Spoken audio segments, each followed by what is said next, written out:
नमस्कार दोस्तों, आज फिर आपके सामने लेकर आए हैं एक नई कहानी जिसका शीर्षक है प्रेरणा का स्रोत। दोस्तों, ज़िंदगी है तो संघर्ष है, तनाव है, काम का प्रेशर है, खुशी है, डर है, लेकिन अच्छी बात यह है कि ये सभी स्थायी नहीं है। समय रूपी नदी के प्रवाह में सब प्रवाहमान है। कोई भी परिस्थिति, चाहे खुशी की हो या गम की, कभी स्थायी नहीं होती, समय के अविरल प्रवाह में विलीन हो जाती है।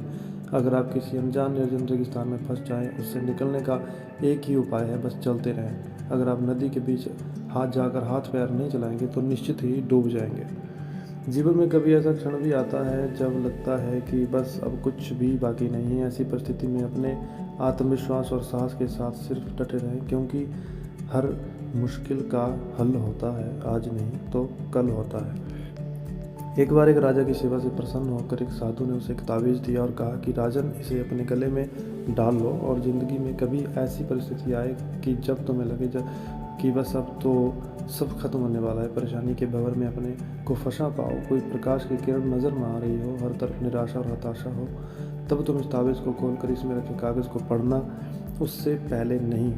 राजा ने वह ताबीज़ अपने गले में पहन लिया। एक बार राजा अपने सैनिकों के साथ शिकार करने घने जंगल में गया और एक शेर का पीछा करते करते राजा अपने सैनिकों से अलग हो गया और दुश्मन राजा की सीमा में प्रवेश कर गया। घना जंगल और सांझ की समय, तभी कुछ दुश्मन सैनिकों के घोड़ों की टोपों की आवाज़ राजा की कानों में आई और उसने भी अपने घोड़ों को एड़ लगाई। राजा आगे आगे, दुश्मन सैनिक पीछे पीछे। बहुत दूर तक भागने पर भी राजा सैनिकों से पीछा नहीं छुड़ा पाया।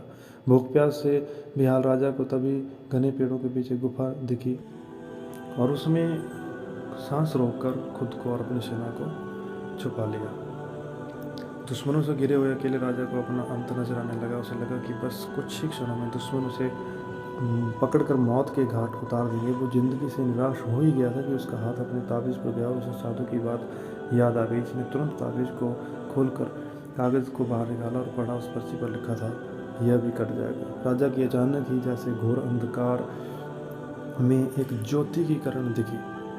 डूबते को जैसे कोई सहारा मिला।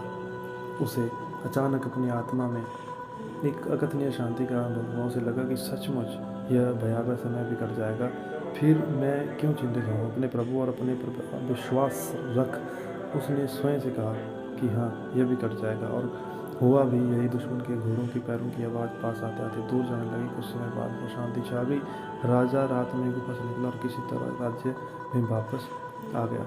दोस्तों, ये सिर्फ किसी राजा की कहानी नहीं है, यह हम सब की कहानी है। हम सभी परिस्थिति, काम, तनाव के दबाव में इतने जकड़ जाते हैं कि हमें कुछ सूझता नहीं है। हमारा डर हम पर हावी होने लगता है। कोई रास्ता, समाधान दूर दूर तक नजर नहीं आता। लगने लगता है कि बस अब सब खत्म है ना।